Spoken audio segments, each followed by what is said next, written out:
ওয়া ইলাহুকুম ইলাহুন ওয়াহিদুন লা ইলাহা ইল্লা হুয়ার রাহমানুর রহিম।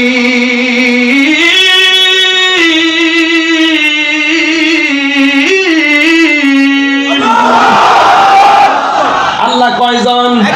তাহলে মৃত্যুটা দিবে কে? আল্লাহ যখন বলবে কুন ফায়াকুন, হও বললে হয়ে যায়। এই জন্য আল্লাহ আমাদেরকে পাঠাইছেন। নামাজের দরকার আছে না নাই? ওযু করলে ফজিলত আছে না নাই? নবী বলে বান্দারে উম্মত রে, তোমরা যখন বিসমিল্লাহ বইলা ওযুটা শুরু করো, আসমানে ফেরেশতারা ওযু শেষ হওয়ার আগ পর্যন্ত তোমাদের জন্য গুনাহ মাফ চাইতে থাকে। গভীর মনোযোগ। এরপরে তোমরা যখন ওযু করার সময় হাতটা ধৌত করো, এই হাত দিয়ে যত গুনাহ করেছো আমার আল্লাহ রাব্বুল আলামিন এই ওযুর পানির সঙ্গে গুনাহগুলো মাটির মধ্যে ফেলে দেই। এরপরে তোমরা যখন কুলি করো, কুলি করার সময় যখন গড় গড় করে পানিগুলো বাহিরে ফেলো, আমার আল্লাহ রাব্বুল আলামিন তোমার মুখের গুনাহগুলো ওযুর পানির সঙ্গে মাটির মধ্যে ফেলে দেই। ওযুটা যখন শেষ হয়ে যায়, শেষ হওয়ার পর গো তুমি যখন আসমানের দিকে তাকায়া পড়ো, আশহাদু আল্লা ইলাহা ইল্লাল্লাহ, সুবহানাল্লাহ কেন? আমি সাক্ষ্য দিচ্ছি আল্লাহ ছাড়া কোনো মাবুদ নেই। ও আশহাদু আন্না, আমি আরো সাক্ষ্য দিচ্ছি মুহাম্মদ রাসূলুল্লাহ, আমার নবী হলো আল্লাহর রাসূল। কথা বলেন ঠিক কিনা? আমার নবী আপনার নবী বলেন ওযু করার সময় যদি তোমরা আসমানের দিকে তাকায়া কালিমা শাহাদা পড়ো, আমার আল্লাহ রাব্বুল আলামিন তোমার জন্য 8টা জান্নাতের দরজা খুলে দিবে। ওযুটা সুন্দর করা দরকার আছে না নাই? অনেক সময় পোলা পানি উজু করে এইদিকে এই পর্যন্ত হাত বই কোনি পর্যন্ত পানি পৌঁছে না, এই যে এতটুকু তুললা এই শেষ উজু, এই এতটুকু উজু শেষ, এতটুকু তুলবা আর এই দিকটা পা ধুইব, গিরাগুলা পানি লাগবে না। রাসূল বলছেন যদি পানি না লাগে, কোনি পর্যন্ত পানি যদি না পৌঁছে, কানে লতি পর্যন্ত মুখ ধুতে করার সময় থুতনির নিচে কানে লতি পর্যন্ত যদি পানি যদি না পৌঁছে, তার উজু হবে না। কারণ নামাজের চাবি হলো উজু, জান্নাতের চাবি হলো নামাজ। আর একটু পিছনে যাব, ওযুর চাবি, ওযুর চাবি আছে, ওযুর চাবি হলো পবিত্রতা। আপনার শরীর অপবিত্র, ওযু করলে ওযু হবে? তাহলে একটা আরেকটার সঙ্গে কি জড়িত? এই জন্য বলছি আপনার খুশু লাগবে, খুজু লাগবে। শুধুমাত্র নামাজ পড়লাম, কপালে দাগ ফেলাইলাম, গিরার মধ্যে এত বড় টম্বা করলাম, কিন্তু রাসূলের পাকের প্রশ্ন যখন আসে আপনি বলেন রাসূল তো আমার মতো একজন সাধারণ মানুষ, নামাজ হবে? নামাজ হবে না, হবে না। এই জন্য আমার যুবকদেরকে আজকে দেখে খুব ভালো লাগছে, কারণ যুবকরা যদি সমাজে ঠিক থাকে এই সমাজ পরিবর্তন করতে সময় লাগে না। কথা বলে ঠিক কিনা বলেন? এই যেমন যুবক কখনো বিপথে যাবে না, এটা আমার প্রত্যাশা, ঠিক কিনা? এই জন্য আজকের মাহফিলে রাত্রে 1:30টার সময় এতগুলো লোক বসে থাকার মানে কি হলো? আমরা কাগজে কলমে লিখে দিতে পারি এরা গর্বিত সন্তান, ঠিক কিনা? এই জন্য নামাজের দরকার আছে না নাই? এই জন্য আমার যুবক ভাইরা আল্লাহ রাব্বুল আলামিন কোরআনে বলে দিয়েছেন ইন্নাস সালাতা তানহা আনিল ফাহশাই ওয়াল মুনকার। নিশ্চয়ই এই পৃথিবীতে একটা মাত্র ইবাদত মানুষকে অশ্লীল এবং খারাপ কাজ থেকে বিরত রাখে। আপনারা জবান খুলে বলেন সেই ইবাদতের নাম কি? আরো বড় করে কোন কি? নামাজ এমন একটা বন্দিগি। আমার নবী যখন মেরাজের মধ্যে গেল, সুবহানাল্লাহ কেন? মেরাজের মধ্যে এমন একটা জায়গায় গেছে যেই জায়গার মধ্যে কেউ যায় নাই, যেই জায়গাটা পৃথিবীর কোনো মানুষ দেখে নাই। ওই জায়গার মধ্যে আমার নবী যাওয়ার পরে চোখের পানি ফেলে নবী কান্না শুরু করলেন। এবার আমার আল্লাহ জিজ্ঞাসা করা হয় বন্ধু ও ইয়া রাসূলুল্লাহ, এখানে এত সুন্দর জায়গা আমি আপনার জন্য বানাইলাম, কিন্তু আপনি কেন চোখের পানি ফেলে কান্না শুরু করলেন? এত সুন্দর জায়গা, এত সুইটেবল প্লেস, এমন সুন্দর জায়গা আমার নবী দেখা চোখের পানি ধরে রাখতে পারে নাই। আজকে আমি এই যে এলইডি দেখলাম খুশি হয়েছি, এবং আপনাদেরকে উপস্থিতি দেখে খুশি হইলাম।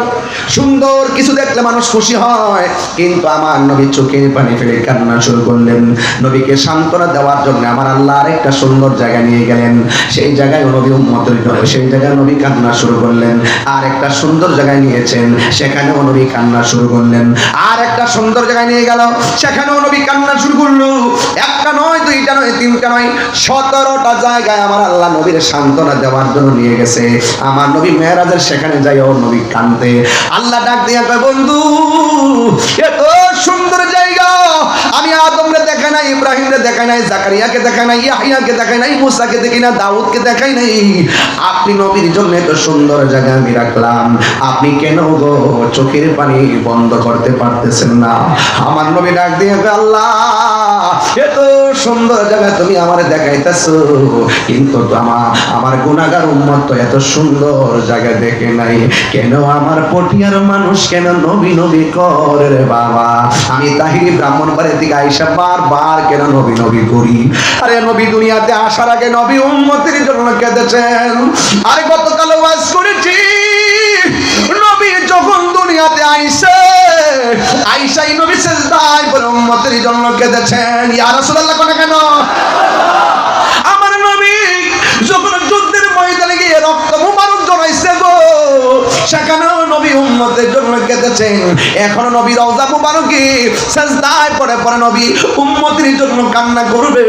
শুধুমাত্র তাই নয়, হাসরের ময়দানে যিনি কায়েম হবে উম্মতের জন্য নবী দিওয়ানা হয়ে যাবে। এই জন্য আজকে নবীর জন্য যারা মাহফিলে হাজির হয়েছেন, কবরে যেই কবরে বন্ধু না, ওই কবরে আমার নবীর ছবি নাকি নবী? এই আওয়াজে বুঝি না, জোরে বলেন, কবরে কি আমার নবী নাকি ছবি? গত পরশুদিন ওয়াজ দেখিয়া বড় মর্মাহত হয়েছি। আমি অনেক কষ্ট পেয়েছি এবং মনে মনে আফসোস করেছি, মানুষ জেনে শুনে কিভাবে সত্যকে গোপন করে। একদম প্রথিতযশা ইন্টারন্যাশনাল একজন ওয়াইজিন আমার মতে এমন মাইক ধরে তিনি বলছেন কবরে নাকি নবী আসতে পারবে না, কবরে নাকি নবী আসার ক্ষমতা নাই, নবীর ছবি নাকি কবরে দেখাবেন। এবং আবার তিনি আরো বলেছেন নবীটিকে এখান থেকে দাঁড়িয়ে সালাম দিলে নবী শোনেন না। এবং বলতে বলতে এত দৃশ্যটা দেখিয়েছেন, তিনি বলেছেন যে নবীর রওজা মুবারকের পাশে গিয়েও যদি নবীকে সালাম দেয়, সেই সালামও নাকি নবী শোনার ক্ষমতা নাই। এরাও তো মুসলমান। ওই যে বলছে না ইদ্রিস ভাইয়ের বক্তব্য ভালো লাগছে, ওই যে কিছু কথা বলে ওনাকে রাগ করে না, এ রাগ করে না, আপনাদের কারণেই মানুষ এগুলো বলে। আমার এখন বলতে পারবে না, কারণ আমি কখনোই সত্যকে গোপন করি না। অনেকে বলছে যে তাহির এবার খবর আছে, আমি বলছি আগেই বলছি কলা গাছের ডাক দা বেড়া ডাক দা, কি সত্য কথা বলতেছি? আমি তো আগেই বলেছি, কি বুঝেন না আমার কথা? আমি বাংলা বলতেছি তো, বুঝতে পেরেছেন? ঠিক আছে না? অনেক কথা আমাকে বলে, এখনো পর্যন্ত অনেকগুলো অভিযোগ তারা করলে লাভ হইব কি? আমাকে একজন বলছে আপনি জান না কেন? আমি চাই অন্যায় করছি যাবো, পরবর্তীতে এটা তো আবার একটা রিয়াকশন হয়ে যাবে। রিয়াকশন হলো কি? মিথ্যা তো সবসময় মিথ্যা, দিনের বেলা মিথ্যা, রাত্রে এটা মিথ্যা হয়। 10 বছর পরে মিথ্যা, 10 বছর পরে মিথ্যাই থাকবে, সত্য 10 বছর পর সত্যই থাকবে। আমি যাই না, নোটিশ করে আমি চাই না, আমি বলছি যে না আমি যাবো না, ঠিক আছে? এই জন্য আমার যুবক বাইরে, এরপরও আন্তর্জাতিক ষড়যন্ত্র তো থাকতেই পারে, এরপরও আমরা হুসাইনি মুসলমান, আমরা রক্ত দেওয়া শিখেছি কারবালার ময়দান থেকে, রক্ত দেওয়া শিখেছি শের বাংলা থেকে, রক্ত দেওয়া শিখেছি আল্লামা শহীদ ফারুকী থেকে, রক্ত দেওয়া শিখেছি শহীদ রহিসউদ্দিন থেকে। প্রয়োজনে তাহির রক্ত ঝরবে, এরপরে যদি এতে সুন্নিও জিন্দা হয়, রক্তের কণিকা দণ্ড হয়ে যাবে। কথা বলেন ঠিক কিনা বলেন? সবার উপরে একটাই কথা, মৃত্যুবরণ করতে হবে, ওর মৃত্যুবরণ করতে হবে। হ্যাঁ, রাসূল বলছেন আল্লাহ আমি তো এত সুন্দর জায়গা দেখছি, কিন্তু আমার উম্মত তো এত সুন্দর জায়গা দেখে নাই। সুবহানাল্লাহ বলবেন না? আর নবী ভাবে আপনাকে নিয়ে, আপনি ভাবেন কাকে নিয়ে?